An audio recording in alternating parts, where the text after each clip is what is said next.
Verse 18, wisdom is better than weapons of war, but one sinner destroyeth much good.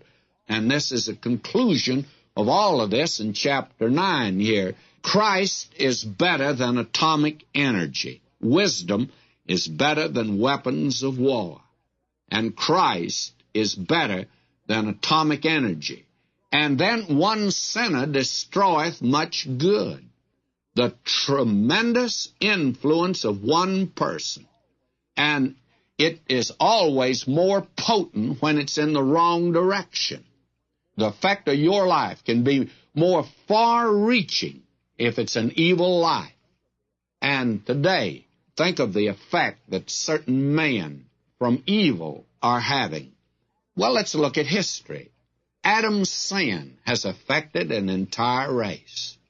Achan's sin and an entire nation had a defeat and had to deal with that. Rehoboam, his sin split the kingdom of Israel. And Ananias, and the sin of Ananias and Sapphira brought into the early church the first defect that it had, and from that day on the church was not as potent as it was at the beginning. Now, wisdom is better than weapons of war. And that's true, actually, in the world today. I crossed the ocean on the Queen Mary, and I never shall forget we got up early that morning when it came into Southampton. And I tell you, it was, I would say, a tremendous feat to bring that great ship into port. And that pilot had brought her across the trackless ocean. How did he do all that? Well, he did it by the principles that were set down by a little-known Greek philosopher years ago working in geometry.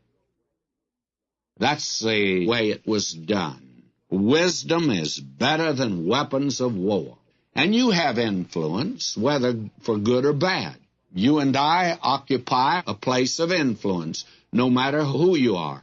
No man liveth to himself, no man dieth to himself. You're a preacher. You can't help but be a preacher. I said that to a man once. He lived down the street from the church. He lived with his mother. He was an alcoholic. His mother asked me would I talk to him, and he had broken her heart. And one day I got him into the study. He had had a drink. He was not what you'd call drunk. And I talked to him. I called him everything. I told him how low down he was. I told him that he was absolutely no good. He just sat there and took it all. And I said, did you know you're a preacher? And he stood up and he drew back his fist and he's going to hit me. He says, you know, you can't call me a preacher. You know, he was willing to be called anything but a preacher. But I don't care who you are. You're a preacher. You are preaching by your life some message to those around you. And that's the reason that I personally believe that the do-gooder today, the man that boasts of his morals apart from God, is the greatest detriment that there is to this country today, because he stands in the way. He blocks the way to God because he said, live like I do. I'm living without God. I just do good. And there's nothing that's quite as deadening as that. Now, you're a preacher, whoever you are. You're a preacher in the home, in that smallest circle. You're affecting somebody there. It's like that little boy, you remember that it had been a snowstorm the night before, and his dad got up to go out to the barn. He kept a jug of whiskey hid in the corn crib, and he went out to take a drink of a morning. And he was going out this snowy morning. And all of a sudden, he heard somebody back of him, and he turned around, and there was his little son following him, stepping where the father stepped. And the father said, what are you doing, son? He says, I'm following in your footsteps. And the father was going out to take a drink. Well, he sent the boy back to the house.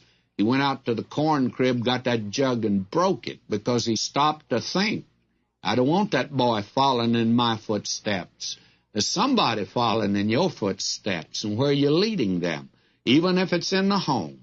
And now there's the wider circle of human society. You have influence. You have influence in the business world. You have influence in your neighborhood. You have influence in your Sunday school. You have influence. And you have influence in your city. You have influence in your community. You have influence. Somebody's looking at you, friend. Now, they can see that going to church is to you just like dropping by a drive-in to pick up a hamburger when there's nothing else to do. And that's all it means to you. They know whether you mean business with God or not.